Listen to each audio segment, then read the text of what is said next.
It's slick, and in traffic, the racing is wild. I mean, the cars are sliding all over the place. I think it's going to be a really exciting race tomorrow. I just want to get out here with some good points, Without the chase format, this Nationwide Series is start to finish. It's really important. Carl Edwards looking for a third championship for Roush Racing this year, Doc.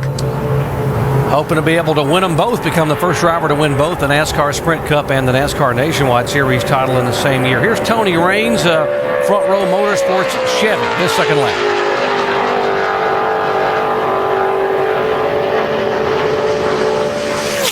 Tony hasn't had a lot of success at Daytona, but he's a really good race driver, and I'd like to see him get a shot at having a chance to do well here tomorrow. He really is a solid driver. I mean, no matter what he's driving, whether it's a high finance team, he can get what they need done, and he gets in some of the lower class equipment and really makes it look good. Yeah. He is guaranteed a starting spot in his field by virtue of the fact that his owner, Bob Jenkins, had the 24 car a year ago with Eric McClure in it, ran essentially the full season, so they have enough owner's points to know they will start. This just determine where they'll start. Yeah, you can see the second lap, while he's not going to beat Carl Edwards' lap, is definitely quicker than his first lap. See him tracking over each other. Already about a half a second, a little more behind Carl Edwards' lap time.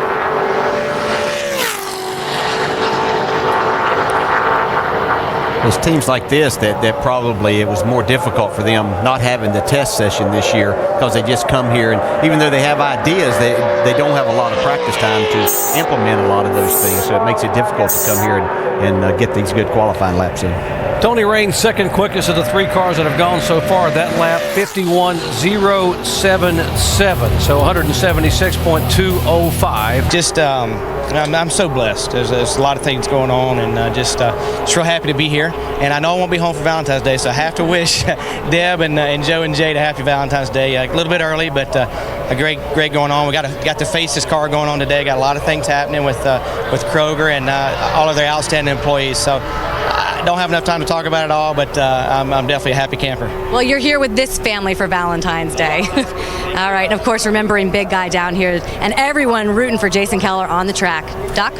Big Guy, a fixture in the garage area for so many years, and just a big fellow, about 6'7", 300 pounds, and a huge heart.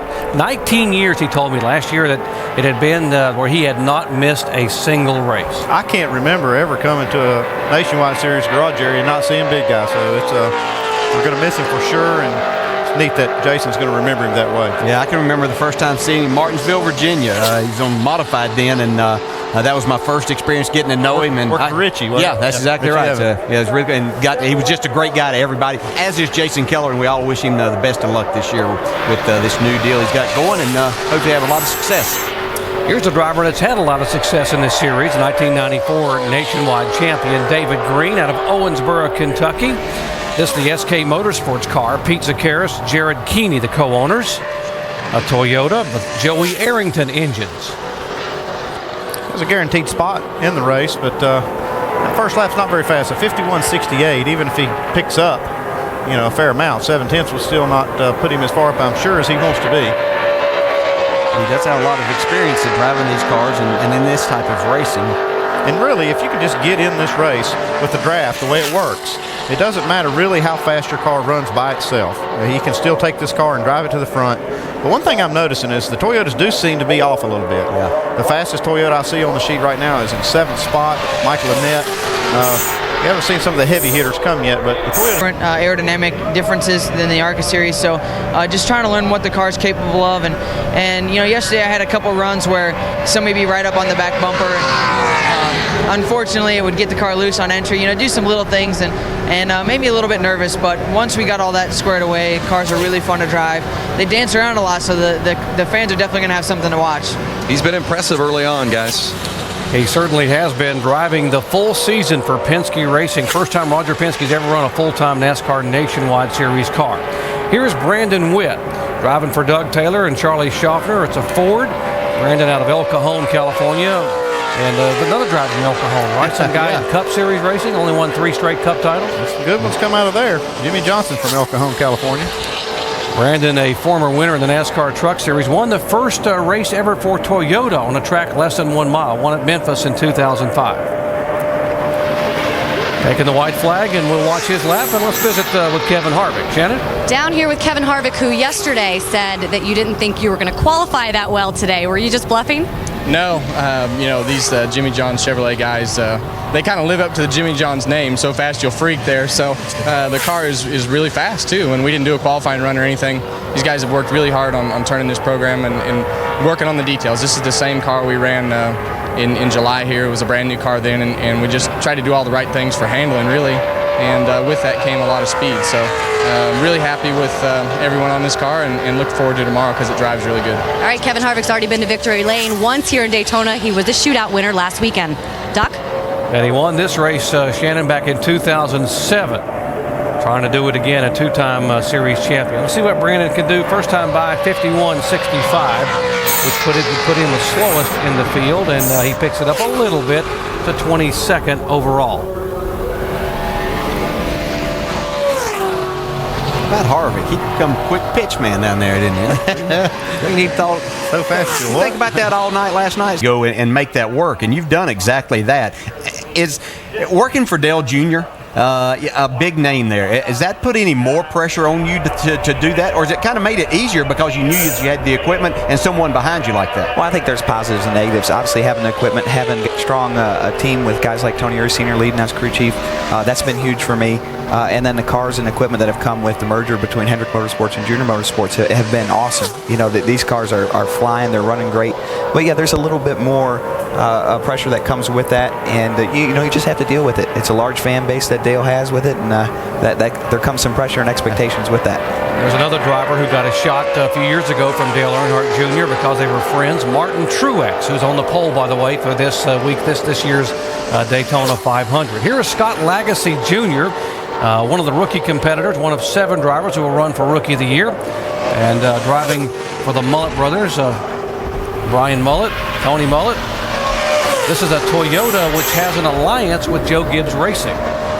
That ought to pay off for him. 50-88 first lap.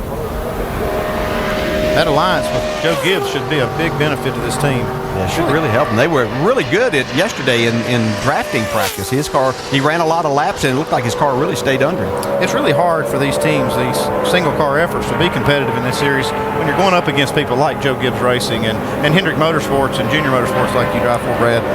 So an alliance like this could really pay off for Scott Lagasse. Yeah, and as well, they have a very strong crew chief there with Paul Wolf. Ran very well last year with several of the teams he was with. I look for good things out of that team.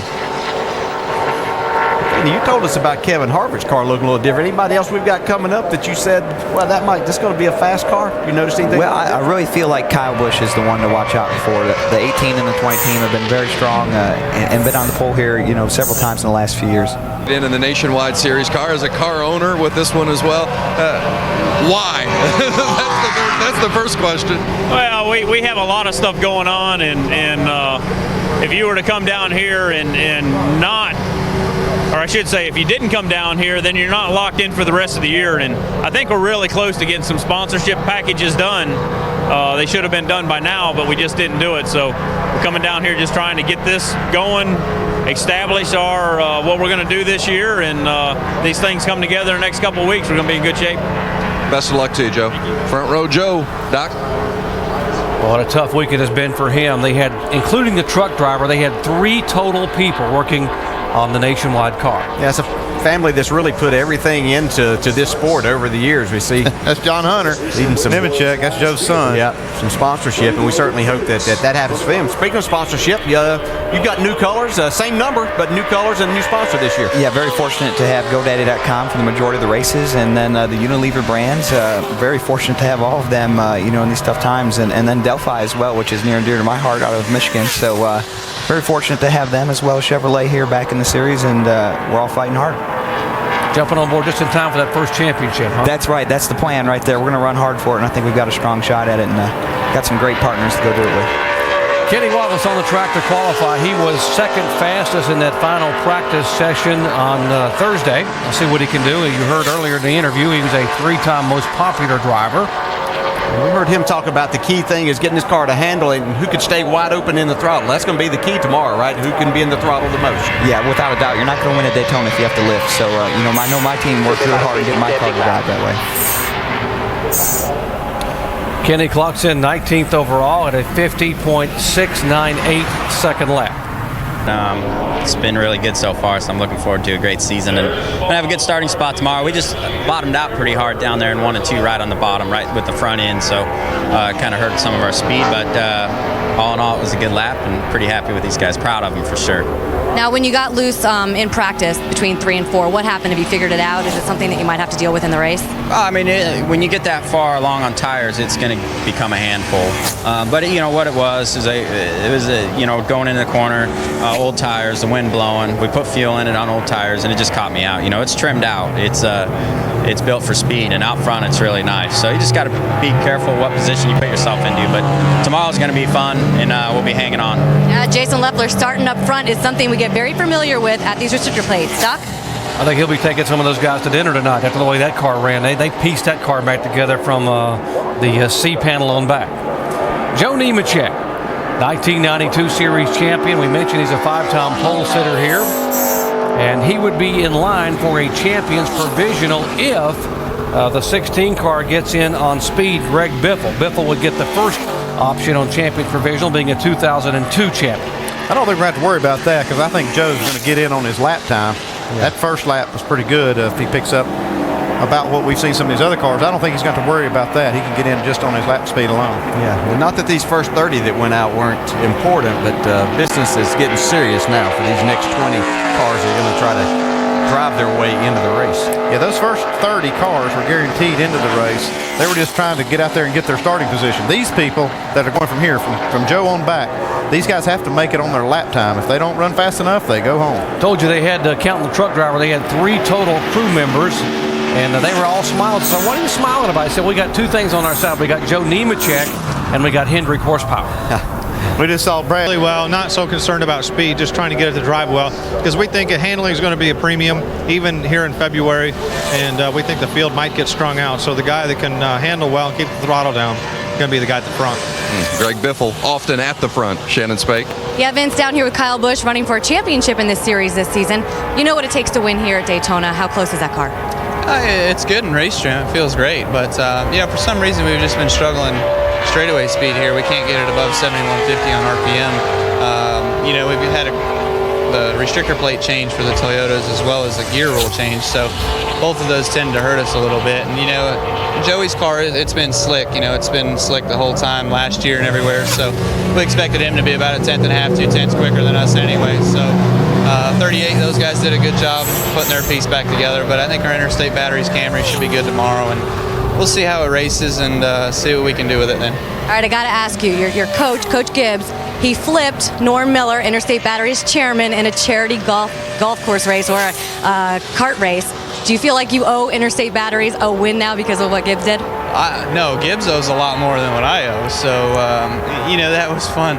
It was kind of cool to see. You can go on YouTube, search up JD or Joe Gibbs and Norm Miller, and I'm sure you'll catch it. But it was kind of classic. I guess there was still 15 laps to go, so Joe didn't necessarily take his time by any means, but it was fun for those two to have a good time. And I guess they're going to try to do a rematch here, and maybe next time Norm will start behind Joe and return the favor. You're going to have to give Joe Gibbs some driving hints. Get him out there on the track. Well, he was just trying to get in the corner a little bit deeper, trying a little bit harder, and got in there and flipped Norm and rolled him over. I think we're seeing that here with the top 35 being locked, or top 30 in the Nationwide Series being locked in, and he's got a lot of cars to beat here.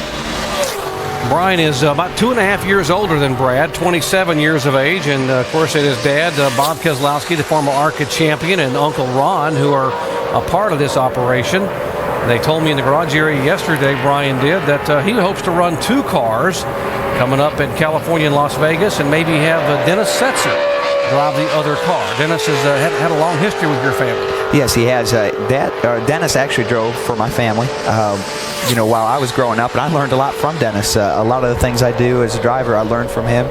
He's very talented, and I still enjoy watching him. How about your dad, Bob? He's a pretty good driver too, wasn't he? He was back in his time, and he won a race in the truck series there, and I sure would love to do that as well. I've been trying to put something together to do the same thing, but this car here has been fast, and he's watching it like a hawk. They know it's going to be tough, and I think they can do it. It looks like it's going to take somewhere in that 50-40 range to make it, and watching the tractor here, they don't look far off of that. Yeah, pretty good first lap, 50.96, so a good 7/10 pickup put him in pretty good shape right there. We were talking at the start of the show about how it was going to be probably a matter of hundredths of a second to get in here, and that's why you see these guys pacing around. I mean, they really would like to get, if they can run in that 40, 50-40 range, they want to run a low 40. They don't want to run a high 40 because that could be the difference of being in or out. He's got it right down there on the yellow line in the corners. That's what you need to do, and it just needs to be really smooth on the steering wheel. It looks like he's going to be have a good lap here. Yeah, 50-30 or somewhere in that range. Wow. 50-40. We said a low 40. He ties David Rudeman at a 50.4 in the garage. Yeah, it's good to have him down here, and I know he was up on Tony's pit box during the race, and I think Tony came second, so I'm sure they're having a lot of fun cutting up. Those two together are trouble, as you can imagine. Larry Foyt, wish you the best, Larry. Doc? Good to see Larry down here, and of course his dad AJ will be in Tony's pits on Sunday. Here's the 41 car, former Daytona 500 winner Derek Cope, who won that race back in 1990, and he told me they will run the full season with this team, the full NASCAR Nationwide Series season, I should say. Well, Brad Keselowski, you were kind enough to agree to be our in-race reporter on the race on Saturday, so we'll get a chance, or Dale Jarrett will get a chance to talk to you throughout the afternoon. We appreciate that. Yeah, I'm excited about it. I love being the in-race reporter. It's great to be able to explain to the fans what we're feeling, and there's so many different emotions and so many different feels that we have in the car. And racing is an ever-changing sport, whether it's the weather or the scenarios you're put in. So it's a great opportunity to explain that to the fans. Well, we appreciate you doing it, and the fans really appreciate it to be able to listen to you at basically right in the middle of everything going on. Not many sports offer something like that, and drivers like yourself that really give them good information is greatly appreciated. So we thank you in advance. Not a problem at all. Like I said, I love to give the fans as much details as I can, and I think it's a more enjoyable experience, so it's an honor. And the fans will get to ask you a question. Now, they're logging on right now as we're speaking. They're watching qualifying, listening to us, and they're logging on to ESPN.com, keyword Ask the Driver, and you can pose a question that we may select your question that DJ will ask Brad. And don't make it an easy question, but don't give him a softball. Ask Brad.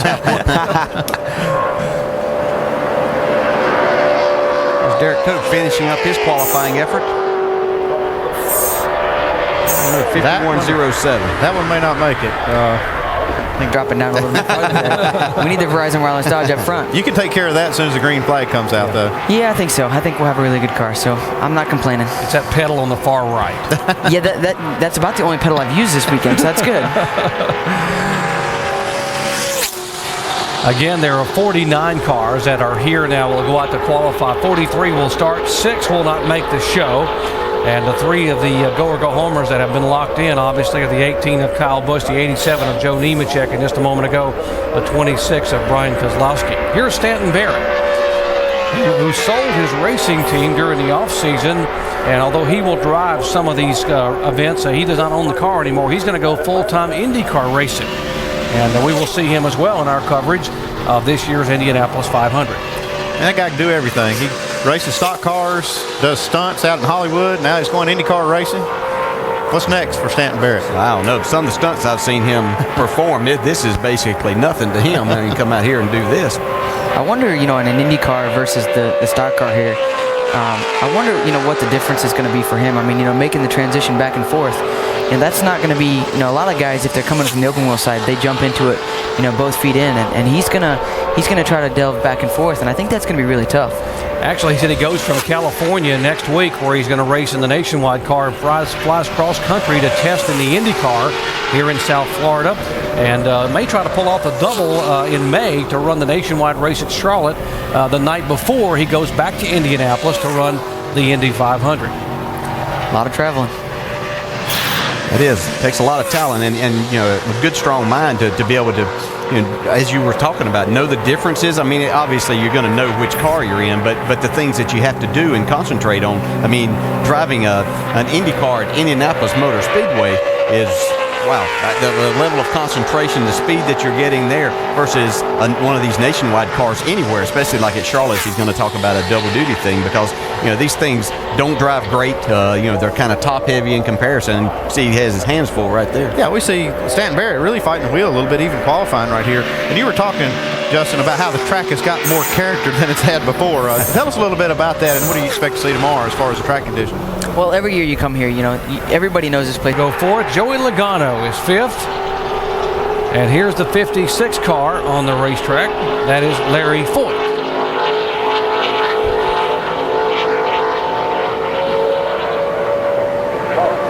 Happened to be reading this morning in the local paper. I had a little interview with AJ and some things that he said, and asking him about if he thought that he could do, that he wanted to be a race driver this day and time where there's so much involved. And that I don't know that PR was exactly AJ's thing that he wanted to do. He wanted to drive a race car, and but the answers were interesting because he was quite honest in saying that, he's not sure he would enjoy that side of it because he just loved to drive a car. If you don't want to know what AJ Foyt thinks, don't ask him, because he'll tell you. I think that's a lot of where Tony came from Stewart as well, because being that he looked up to AJ as much as he did, when Tony first came on the scene, media wasn't really his favorite thing either. And I think you see it, a lot of the guys that never had to deal with that before they came over here, they get here and all they care about is winning races. And, every driver cares about winning races, but, when you've not had that background, it's tough to just dive right into it and have all the media hounding you. We talk about Tony Stewart. His hero, obviously, growing up was A.J. Foyt. We saw a little bit ago your heroes were Ken Schrader and Dale Earnhardt. They were, and, I looked at Kenny Schrader as somebody that he raced a lot of different types of race cars. He still races a lot of different types of race cars. Gets in a car anytime he can, and that's kind of how my background started.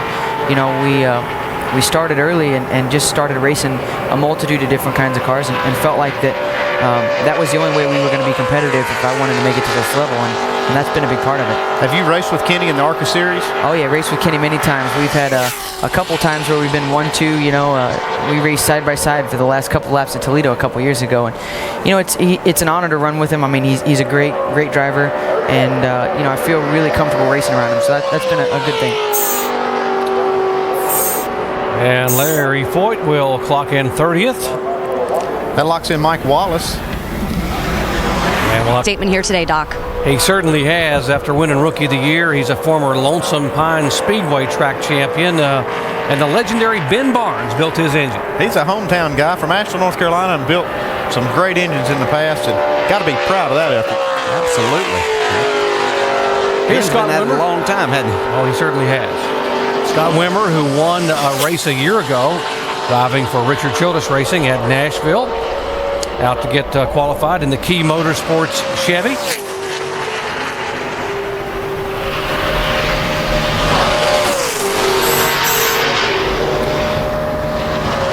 Wimmer will run the first 3 events of 2009 in this car. Now, I'm also told he will drive some in the 5 car for Dale Earnhardt Jr. So he gets a pretty good opportunity to get some, maybe get a few more shots in the win column. We'll see what he can do here with Curtis Key's efforts. See, we're comparing his lap now to Mark Green's lap, and so far he's a few hundredths behind. He needs to pick up a little bit through 3 and 4 if he's going to get in. He's hanging right there. It'd be hard to imagine he's going to pick up speed, though. Off Yeah, of he's this going corner. the wrong way now off turn 4.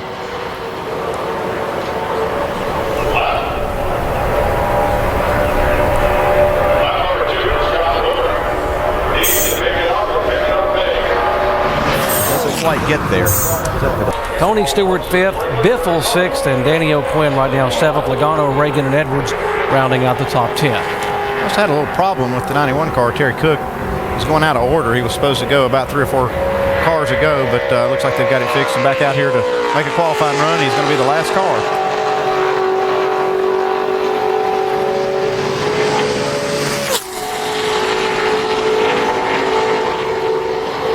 A 50.68 is what he has to beat to beat Scott Wimmer's time. Again, 50 cars in the garage area, 49 able to come out and make a qualifying attempt. 6 will not make it. 43 will start. I'd have to say in this first lap that he's going to have to run something in 51.20 range, 51.25 maybe, if he's going to have a legitimate chance to drive his way into this race, knock Scott Wimmer out. Looks like he's on pace to do that. And I think he's only a half a second off right now going down in there into turn 3. You expect him to pick up a half a second or more. losing some time here, though.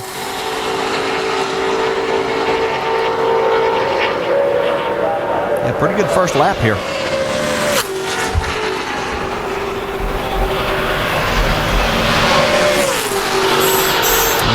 No, he's a little bit off of that 51.20, 51.35. Lost some time up there in 3 and 4, so that hurt him. Looked like he was going to be on pace. And he's going to have to pick up more than really anybody's picked up today to be able to get into the race. This is a MSRP team. It's listed as Marcia, Stacy, Randy, and Phil, the 4 owners of this 91 car. The crew chief on this car is Robert Huffman, the former Truck Series driver. Looks like they're going to come up just a little bit short. Make it into the... Now the tractor's not going in their direction, but it does look good for Scott Wimmer to get in the field.